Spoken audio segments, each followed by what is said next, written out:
साथियों, मेरठ की इस घटना को बताने से पहले मैं आपको एक सांप के बारे में बताना चाहता हूं और इस घटना से इस सांप का क्या ताल्लुक है ये आपको आगे पता चल जाएगा। तो ये है करेत सांप। कहा जाता है कि भारत के 4 सबसे जहरीले सांपों में से ये एक है और रात के समय ये काफी ज्यादा एक्टिव होते हैं। ये इतनी ज्यादा खतरनाक है कि एक बार किसी को डस ले तो इसका जहर सीधा नर्वस सिस्टम पर अटैक करता है और सही समय पर इलाज ना मिले तो इंसान की सांसें हमेशा के लिए थम सकती है। वहीं बारिश के समय ये ज्यादातर खेत, झाड़ियां और घर के आसपास पाए जाते हैं। अब आप समझ गए होंगे कि ये सांप कितना ज्यादा खतरनाक है। लेकिन इस सांप ने हाल ही में एक ऐसी घटना को अंजाम दिया है जिसकी वजह से उत्तर प्रदेश का मेरठ पूरी तरह से हिल चुका है। और सच कहें तो इस सांप के पीछे एक ऐसी कहानी छुपी हुई है जो आपको हैरान करके रख देगी। तो ये पूरी घटना शुरू होती है उत्तर प्रदेश के मेरठ से, जहाँ के रहने वाले अतुल कुमार अपनी पत्नी दामिनी के साथ एक स्कूल का संचालन करते थे। अब हुआ ये कि एक दिन सुबह सुबह जब दामिनी सोकर उठी और चाय लेकर अतुल के कमरे में गई तो उसके होश उड़ गए। बार बार आवाज देने के बाद भी अतुल उठ नहीं रहा था। दामिनी को समझ में नहीं आ रहा था कि आखिर अतुल को हुआ क्या है, वो उठ क्यों नहीं रहे हैं। उसने अतुल को जगाने की बहुत कोशिश की,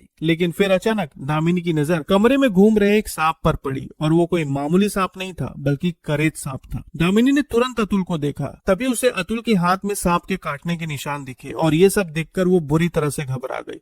उसने आसपास के लोगों को बुलाना शुरू किया और तत्काल इसकी सूचना पुलिस को दी गई। सूचना मिलते ही पुलिस मौके पर पहुंची, लेकिन अफसोस की बात यह थी कि अतुल अब इस दुनिया में नहीं था। उसकी सांसें हमेशा के लिए थम चुकी थी। किसी को समझ में नहीं आ रहा था कि आखिर इतना खतरनाक सांप कमरे के अंदर आया कैसे और उस वक्त दामिनी क्या कर रही थी। खबरों की माने तो दामिनी का यह कहना था कि रात के वक्त उसे बहुत ज्यादा गर्मी लग रही थी और इसी वजह से वो अपने बेटे के साथ सोने के लिए दूसरे कमरे में चली गई। अब इस पूरी जानकारी के बाद पुलिस ने अपनी जांच शुरू की। सीडीआर रिपोर्ट निकलवाई गई, सीसीटीवी लोकेशन, हर चीज की जांच की गई। शुरुआत में तो ऐसे ही लग रहा था कि शायद सांप के काटने से अतुल की मौत हुई है, लेकिन कहानी तो कुछ और ही निकली। आखिरकार जो कहानी सामने आई उसने हर किसी के रोंगटे खड़े कर दिए। तो ये पूरी कहानी उस वक्त से शुरू हुई जब अतुल एक प्राइवेट कंपनी में कंप्यूटर ऑपरेटर का काम करते थे। अब इसी बीच उनकी मुलाकात दामिनी से हुई। पहली नजर में अतुल को दामिनी बहुत पसंद आई और फिर बातों का सिलसिला चल पड़ा। देखते ही देखते दोनों एक दूसरे के बेहद करीब आ गए और फिर दोनों ने परिवार की मर्जी के खिलाफ जाकर लव मैरिज कर ली। अब इनकी शादी हो चुकी थी और अतुल ने भी किसी तरह से अपने परिवार को मना लिया था। शुरुआत में इनका शादीशुदा जीवन बहुत बढ़िया तरीके से चला,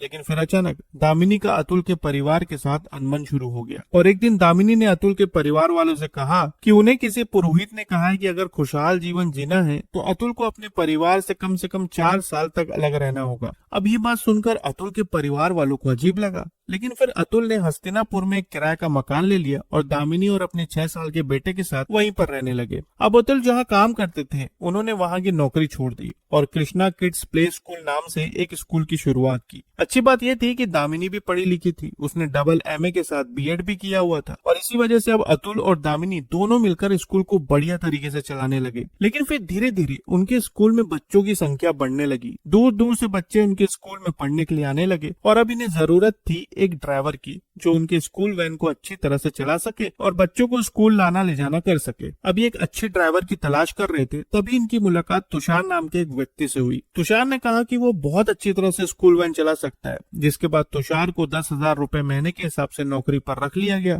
तुषार बिल्कुल तय समय पर अब काम पर पहुंच जाता और स्कूल वैन से बच्चों को लाने ले जाने का काम करने लगा। लेकिन अब उसकी मुलाकात हर रोज दामिनी से होने लगी। हर रोज स्कूल आने जाने के समय वो एक न एक बार दामिनी से जरूर मिलता था और यहीं से उनके बीच एक रिश्ता कायम हो गया। देखते ही देखते दोनों एक दूसरे के इतना ज्यादा करीब आ गए कि उन्होंने शादी करने तक का फैसला कर लिया। दूसरी तरफ अतुल को इनके रिश्तों के बारे में कुछ भी नहीं पता था। वो बिल्कुल अनजान था। उसे पता ही नहीं था कि उसकी पत्नी उसके पीछे क्या कर रही है। लेकिन अब दामिनी और तुषार के बीच अतुल खड़ा था। दोनों जानते थे कि अतुल के रहते दोनों कभी एक नहीं हो सकते। लेकिन इसी दौरान दामिनी को पता चला कि अतुल ने अपना 20 लाख रुपए का बीमा करवाया है। अब एक तरफ अवैध रिश्ता और दूसरी तरफ 20 लाख रुपए का इंश्योरेंस। कुछ समय बाद दामिनी और तुषार ने मिलकर एक प्लान बनाया। प्लान ये था कि किसी भी तरह से अतुल को रास्ते से हटा दिया जाए ताकि दोनों एक हो सके और अतुल को मारने के बाद वो 20 लाख रुपए दामिनी के हो जाएंगे। वहीं ये सब होने के बाद तुषार अपनी पत्नी को तलाक दे देगा और फिर दामिनी और तुषार दोनों नया जीवन शुरू कर सकेंगे। कुछ इस तरह से दोनों ने अपना प्लान बनाया हुआ था।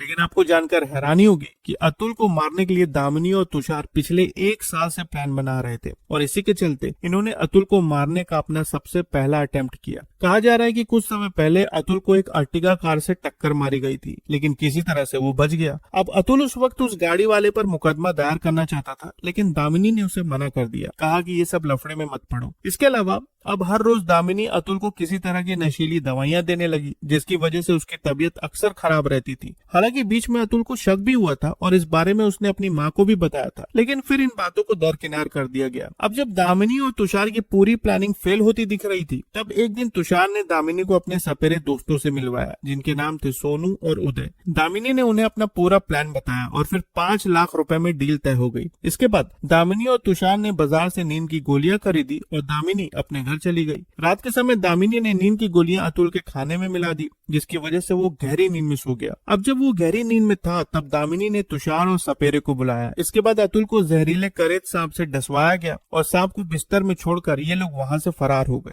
सुबह के वक्त अतुल मृत अवस्था में पड़ा हुआ था। पुलिस को बुलाया गया और जब पुलिस ने दामिनी से पूछा कि वो कमरे में क्यों नहीं थी, तब उसने बताया कि गर्मी होने की वजह से वो बेटे के साथ सोने के लिए दूसरे कमरे में चली गई थी, लेकिन जब सुबह चाय लेकर पहुंची तो अतुल अचेत पड़ा हुआ था। अब ये बात पुलिस को अजीब लगी और शक सीधा दामिनी पर गया, जिसके बाद पुलिस ने दामिनी की सीडीआर रिपोर्ट निकलवाई, सीसीटीवी फुटेज खंगाले और तब जाकर पता चला कि दामिनी काफी लंबे समय से तुषार नाम के व्यक्ति से बातें करती आ रही थी और तुषार कोई और नहीं बल्कि उनके स्कूल वैन का ड्राइवर था। इसके अलावा जब मोबाइल की जांच की गई तो उसमें एक तस्वीर मिली और वो तस्वीर करेत सांप की थी, जो डिब्बे में बंद था। अब पुलिस का पूरा शक यकीन में बदलने लगा, जिसके बाद दोनों को हिरासत में लिया गया और सख्ती से पूछताछ की गई। सख्ती से पूछताछ करने पर इन दोनों ने अपना पूरा प्लान उगल दिया और साथ ही उन सपेरों का नाम भी बता दिया। तत्काल कार्रवाई करते हुए पुलिस ने उन दोनों सपेरों को भी हिरासत में ले लिया। देखा जाए तो इस तरह का ये कोई पहला मामला नहीं है, पिछले कुछ सालों से लगातार ऐसे मामले बढ़ते जा रहे हैं। हाल ही में आपने सोनम रघुवंशी, मुस्कान रस्तोगी और सिया की कहानी जरूर सुनी होगी। लगातार अवैध संबंधों की वजह से बेकसूरों की सांसें थम रही है। लोगों को समझना होगा कि किसी बेकसूर को मारने से उन्हें कोई नई जिंदगी नहीं मिल जाएगी, बल्कि ये सब करके उन्हें अपनी पूरी जिंदगी सलाखों के पीछे गुजारनी पड़ेगी। और इस गलतफहमी में मत रहिए कि कानून आपको कभी पकड़ नहीं पाएगा। एक न एक दिन